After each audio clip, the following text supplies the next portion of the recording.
Cette revue de la presse vous est offerte par le ministère camerounais des Transports. Chers conducteurs, l'excès de vitesse ou la vie, il faut choisir. L'inattention, l'imprudence, l'impatience ne vont pas avec le volant. Ceci est un message du ministère des Transports. Bonjour à tous et bienvenue à cette nouvelle édition de la revue de la presse, première sortie de cette semaine. La presse camerounaise est fortement marquée ce matin par les informations relatives au stade Paul Biya d'Olembe et notamment avec la visite du président de la Confédération africaine de football au Cameroun. C'est le cas du quotidien à capitaux public Cameroun Tribune qui titre ce matin « Stade d'Olembe, no stress ». Au milieu des rumeurs les plus alarmistes, le président de la Confédération africaine de football a effectué une visite de travail à Yaoundé vendredi dernier. Occasion de s'entretenir avec le premier ministre chef du gouvernement, Joseph John Gouté, qu'il a reçu au nom du président de la République, et aussi d'aller toucher du doigt l'évolution des travaux de construction de l'infrastructure qui abritera le match d'ouverture et la finale de la prochaine CAN. Visiblement rassuré, Patrice Motsepe a promis de revenir en novembre. L'information, vous l'aurez des pages 4 à 100 du quotidien Cameroun Tribune. Le quotidien Le Messager de Feu Pius Ndiaye, pour sa part, ce matin, nous parle du satisfecit à demi-teinte. Le quotidien Mutation, en pied de une ce matin, nous parle de l'expropriation foncière. Il nous renseigne que 200 familles sont dans la rue à Bankomo. Le quotidien Mutation qui parle également du stade d'Olembe ce matin titre le doute kafkaïen. Le président de la CAF revient en fin novembre pour s'assurer que l'ouvrage peut accueillir la CAN. Le gouvernement est dos au mur. Pour l'hebdomadaire de Zéphirin Koloko L'Avenir, cependant, on parle du plus gros scandale financier de l'histoire du Cameroun s'agissant de ce stade Paul Biya. Cette infrastructure située au quartier Olembe à Yaoundé est encore en construction à 3 mois de la Coupe d'Afrique des Nations 2021, alors qu'elle a déjà coûté plus de 200 milliards de francs CFA aux contribuables, nous renseigne ce matin l'hebdomadaire. L'hebdomadaire continue en disant que c'est un gros fiasco sous fond de surfacturation et de détournement massif. Plusieurs personnalités de la République sont mises en cause dans cette affaire. Le magazine Défi Actuel, pour sa part ce matin, nous parle des rapports entre Paul Biya et Motsepe et nous amène dans les coulisses d'un rendez-vous manqué. Les raisons de l'échec de l'audience annoncée le 16 septembre dernier entre le chef de l'État camerounais et le président de la Confédération africaine de football sont à retrouver ce matin dans les colonnes du magazine Défi Actuel, notamment en page 2. Le bi-hebdomadaire L'Indépendant, qui parle également d'agenda présidentiel, se propose de nous dire pourquoi Biya a snopé Motsepe. Au-delà du discours politiquement incorrect qui ressort du séjour du président de la CAF à Yaoundé, des inquiétudes et autres malentendus subsistent à moins de 4 mois seulement du coup d'envoi de la CAN Total Énergie 2021.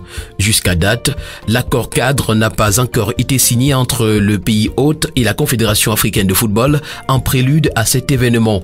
Un plan de délocalisation de la poule d'Olembe à Japoma est déjà sur les tablettes, nous renseigne ce matin le bi-hebdomadaire L'Indépendant des pages 2 à 3. On parle de toute autre chose ce matin avec le bi-hebdomadaire L'Anecdote. Attaque terroriste dans le Nozo, l'état d'urgence s'impose, titre ce matin le bi-hebdomadaire. Avec plus de 1200 soldats tués, 3500 civils froidement assassinés et 700 000 déplacés, les groupes armés établis dans les régions du nord-ouest et du sud-ouest camerounais multiplient des exactions meurtrières contre les forces de défense et de sécurité ainsi que les populations.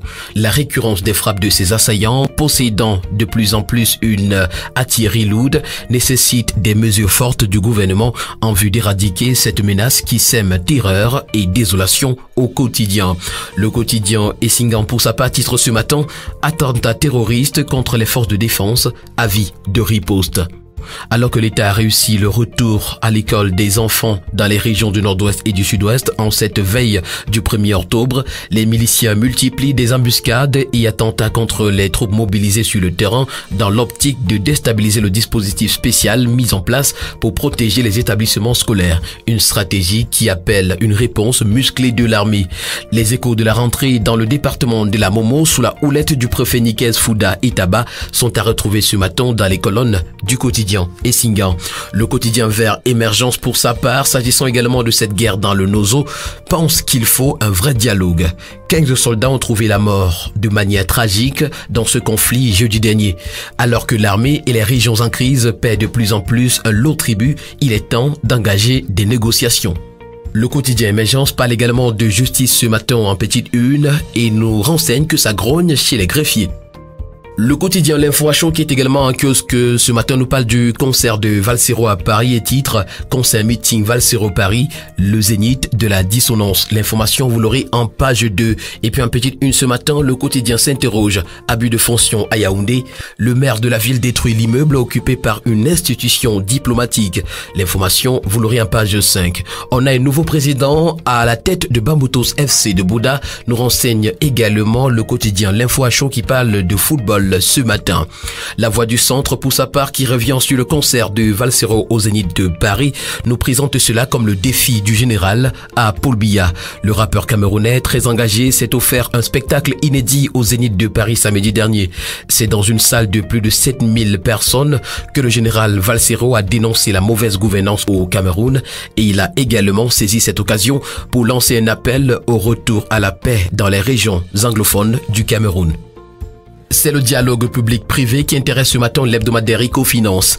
La Banque mondiale déchire le rapport Doing Business, nous renseigne ce matin l'hebdomadaire. La détection de certaines irrégularités dans les éditions précédentes, c'est-à-dire 2018 et 2020, de cette publication sur la facilité à faire les affaires dans 190 pays, a obligé l'institution de Bretton Woods à prendre cette mesure radicale. L'information, vous l'aurez en page 3.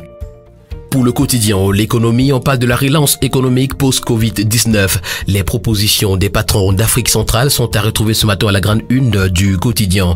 Réunis en assemblée générale extraordinaire le 10 septembre 2021, ils ont entre autres souligné la nécessité pour les États de la CEMAC d'adopter des mesures de soutien plus audacieuses aux entreprises sur les plans fiscal et financiers. Le quotidien L'économie nous renseigne également ce matin en petite une que s'agissant de la peste porcine africaine, on a enregistré une perte de 500 millions de francs CFA pour les éleveurs à l'ouest du Cameroun en 3 mois seulement. Et puis exploitation forestière, près de 4000 pieds de moabi sont coupés chaque année au Cameroun. Le bi-hebdomadaire Le Financier d'Afrique, pour sa part ce matin, parle de climat des affaires et nous fait savoir que le GICAM est pour un nouveau cadre de dialogue public-privé. Il permettra d'adresser le problème d'accès au financement, la pression fiscale, l'insécurité juridique, l'insuffisance de l'offre énergétique et Internet, ainsi que le non-paiement des factures des entreprises par l'État. En petite une, le bi-hebdomadaire Le Financier parle d'agroalimentaire et nous présente le calvaire des petites et moyennes entreprises du Made in Cameroun. Pour le journal Leader Press, on parle ce matin de litige foncier à Kolo. D'après l'hebdomadaire, Monseigneur Jean Barga tombe avec la croix. Le journal Éco Matin, dans sa parution de ce jour, parle de réglementation d'échange. Pas de nouveau moratoire pour les pétroliers et miniers, nous renseigne ce matin le journal. Également, à son autre une, le journal Éco Matin parle d'infrastructure et nous renseigne qu'Afreximbank inaugure son siège sous-régional au Cameroun.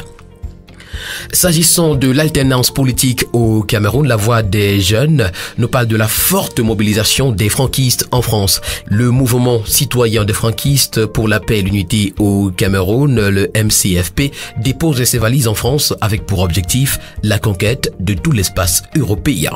Le chantier de reconstruction des zones anglophones est sur la bonne voie, nous renseigne ce matin le journal d'enquête et d'information générale, le Détective.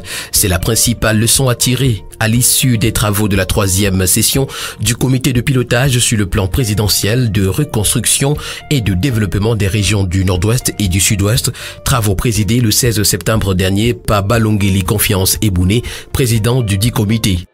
Le bimensuel Le Confidentiel, qui est également présent ce matin parmi les une kiosque au Cameroun, nous parle ce matin de la construction de 540 km de chemin de fer entre Balam et Kribi et nous fait savoir que les choses avancent. Près de 3 mois après la signature du protocole d'entente entre le gouvernement camerounais, Bestway Finance Limited et Ostino Resources Group, relatif au passage par le territoire camerounais d'infrastructures ferroviaires et portuaires permettant le transport du fer extrait du sous-sol congolais, l'équipe des experts des administrations publiques impliquées dans la réalisation de ce gigantesque projet s'est réunie le 17 septembre 2021 sous la présidence du ministre des Transports, Jean-Enes Masséna Kalibibiye. Objectif, évaluer le chemin parcouru par le consortium mené par Busway Finance Ltd dans le cadre des études de faisabilité. L'information, vous la retrouverez ce matin des pages 6 à 7 du bimensuel confidentiel qui parle également ce matin en petite une et notamment en page 3 des frais d'APEE au ministère des enseignements secondaires. Le plafond est fixé à 25 000 francs CFA sur l'étendue du territoire national. Le quotidien Éco-Santé qui parle de formation des personnels médico-sanitaires nous renseigne ce matin qu'ils sont plus de 30 000 candidats à l'assaut de 13 000 places. Le quotidien de Paul Ngouari-Kindi, Réalité Plus pour sa part ce matin, nous amène à Yaoundé 2 où 15 familles sont déguerpies non loin de la foire et pleurent sous les pieds de maman Chantal Biya. Et puis fonction publique également, c'est parti pour la vaccination contre le coronavirus. Terminons ce matin avec le tri-hebdomadaire le soir qui nous amène dans le sérail où Ngongo est mal aimé. Mesdames et messieurs, c'est ici que prend fin cette toute première édition de la semaine de la revue de la presse camerounaise. Merci de l'avoir suivi et rendez-vous demain pour une nouvelle sortie. D'ici là, portez-vous bien et bon début de semaine à tous.